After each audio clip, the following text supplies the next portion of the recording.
Hello दोस्तों, नमस्कार। एक बार फिर मैं रंजन कुमार आप सभी का स्वागत करता हूं अपने YouTube channel pure knowledge editorial में। हमने पिछले क्लास में जो है कुछ बेसिक कॉन्सेप्ट के अंतर्गत देखा। चर अचर राशि क्या होता है, व्यंजक क्या होते हैं, उसका बहुपद किसे कहते हैं, बहुपद का घात क्या होता है, बहुपद का व्यापक रूप क्या होता है, ये सब के बारे में देखें।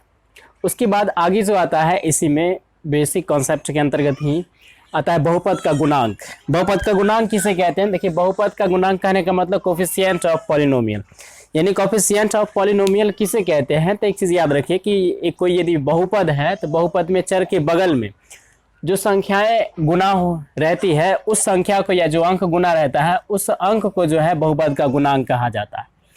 अब एक बार फिर से समझ लीजिए कि कोई बहुपद होगा और उसमें जो चर होता है ना, चर के बगल में जो गुना रहता है, जो अंक, जो पद, उसको जो है बहुपद का गुणांक कहते हैं।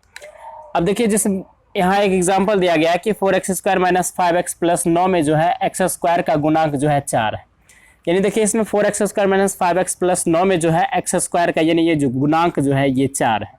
क्योंकि x के बगल में जो गुणांक है, यानी जो पूछा जाए वो बताइएगा। जैसे यदि x² का पूछा गया तो 4 हो गया, और x का गुणांक कितना है? -5 है, तो वही लिखे हैं x का गुणांक कितना है? -5। और भी ढेर सारे इस पर क्वेश्चन बनेंगे, तो आगे हम देखेंगे क्वेश्चन। उसके बाद देखिए, बहुपद के प्रकार होते हैं जो कि काफ़ी इंपॉर्टेंट है। बहुपद को जो है मुख्यतः 3 आधारों पर बांटा जा सकता है। पहला है चर के आधार पर, उसके बाद है पद के आधार पर और घात के आधार पर। On the basis of variable, on the basis of term, on the basis of degree, यानी इन तीनों के आधार पर जो है हम बहुपद को क्लासीफाई कर सकते हैं। अब देखिए, सबसे पहला आता है चर के आधार पर। चर के आधार पर यदि बात करते हैं तो पहला होता है एक चर वाले बहुपद, यानी इसको अंग्रेजी में बोल सकते हैं वन वेरिएबल पॉलिनोमियल। जिसमें केवल एक चर हो उसे जो है हम लोग क्या बोलते हैं? एक चर वाले बहुपद कहते हैं। यहाँ शॉर्ट में लिख दिए हैं, जिसमें केवल एक चर हो उसे एक चर वाले बहुपद कहते हैं। जैसे यहाँ एग्जाम्पल दिया गया है x², 3x², 4x², कॉमा है बीच में, याद रखिएगा। ये इसमें केवल एक चर है।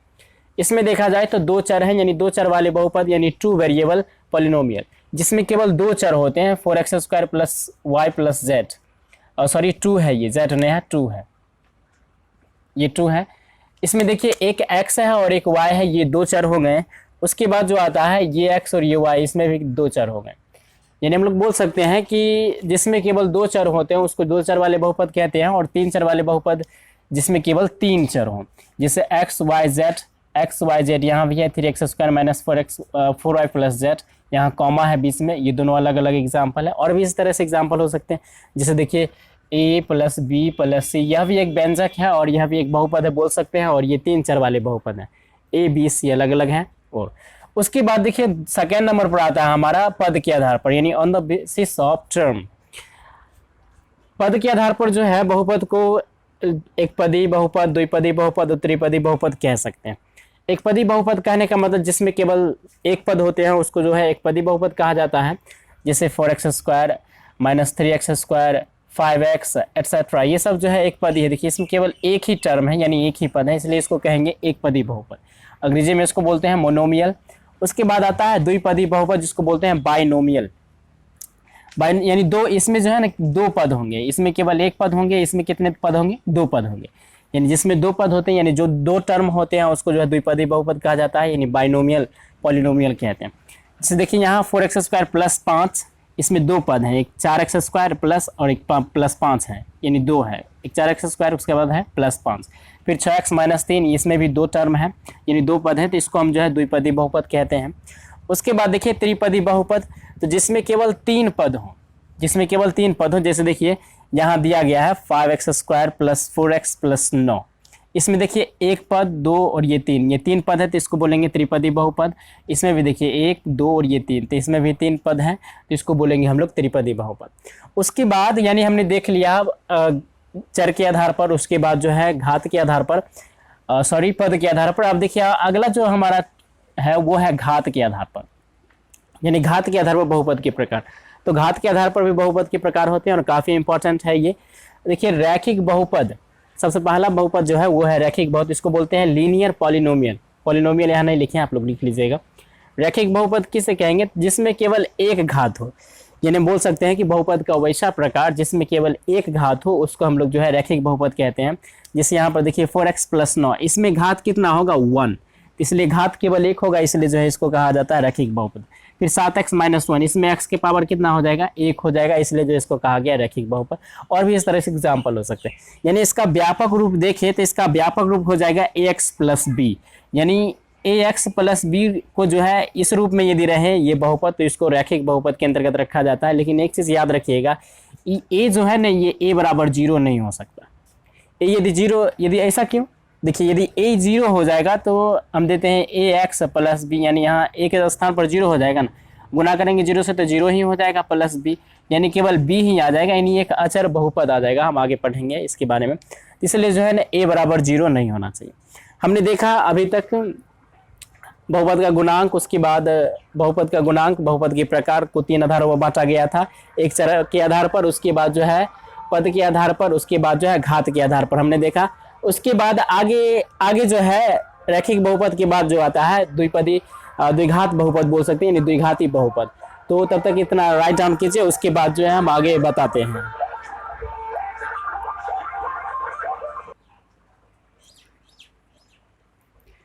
हमने देखा बहुपद के प्रकार, जिसमें से हम देख रहे थे घात के आधार पर। तो घात के आधार पर जो है रैखिक बहुपद होते हैं, जिसको लीनियर पॉलिनोमियल कहते हैं। हमने देखा कि रैखिक बहुपद किसे कहते हैं, तो बहुपद का वैसा प्रकार जिसमें केवल एक घात हो तो उसको हम लोग जनरली रैखिक बहुपद कहते हैं। आगे जो आता है द्विघात बहुपद। द्विघात बहुपद को जो अंग्रेजी में क्वाड्रेटिक पॉलिनोमियल कहते हैं। अब देखिए क्या होता है, तो जिसमें केवल 2 घात होते हैं, यानी वह बहुपद जिसमें केवल 2 घात हो तो उसको जो है हम जनरली क्या कहते हैं, द्विघात बहुपद। अब जैसे देखिए यहाँ एग्जाम्पल दिया गया है, इसमें देखा जाए तो घात केवल 2 है, फिर इसमें भी घात केवल 2 है, यहाँ 1 भी तो है। यहाँ आप बोल सकते हैं कि यहाँ सर 1 भी तो घात है, लेकिन हम पिछले क्लास में हम पढ़े हैं कि बहुपद का घात किसे कहते हैं, तो किसी बहुपद में चर का अधिकतम घात बहुपद का घात कहलाता है। तो यहाँ भी देखिए अधिकतम घात कितना है, 2 है, तो अधिकतम घात को लेते हैं। देखिए अधिकतम घात 2 है, इसलिए जो है इसको द्विघात बहुपद कहेंगे। इसमें भी अधिकतम घात 2 है, इसलिए इसको द्विघात बहुपद कहेंगे। उसके बाद आता है इसका व्यापक रूप। जैसे हमने देखा कि रैखिक का व्यापक रूप क्या था, रैखिक बहुपद का ax + b, ये था व्यापक रूप। लेकिन a बराबर 0 नहीं होना चाहिए। यहाँ भी देखिए ax² + bx + c, ये जो है व्यापक रूप कहलाएगा किसका, द्विघात बहुपद का। लेकिन यहाँ भी ध्यान रहे a बराबर 0 नहीं होना चाहिए। ax² + bx + c, ये द्विघात बहुपद का जो है व्यापक रूप कहलाता है, यानी स्टैंडर्ड फॉर्म। अब आगे आता है त्रिघात बहुपद, तो जिसमें केवल 3 घात हो। रैखिक यानी नाम से ही स्पष्ट है, जिसको याद करने की कोई जरूरत। रैखिक मतलब 1 होता है तो 1 घात होगा, द्विघात मतलब 2 होता है तो इसलिए घात 2 होगा, और त्रिघात मतलब 3 होता है, इसलिए घात कितना हो जाएगा, 3 होगा, यानी त्रिघात यानी 3 घात। त्रिघात बहुपद या त्रिघाती बहुपद भी कहा जाता है। 3 घात वाले बहुपद को जो है त्रिघाती बहुपद कहा जाता है।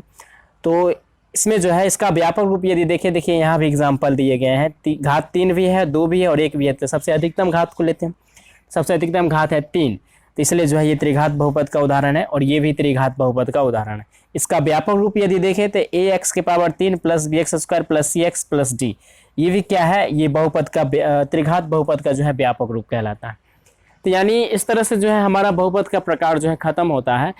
और उसके बाद कुछ नोट लिखा है, जैसे देखिए यहाँ पर 2, 5, -3, 7, 8, 9 जितना भी संख्याएं हैं उन सबको भी बहुपद कहा गया है, लेकिन उसका नाम दे दिया गया अचर बहुपद।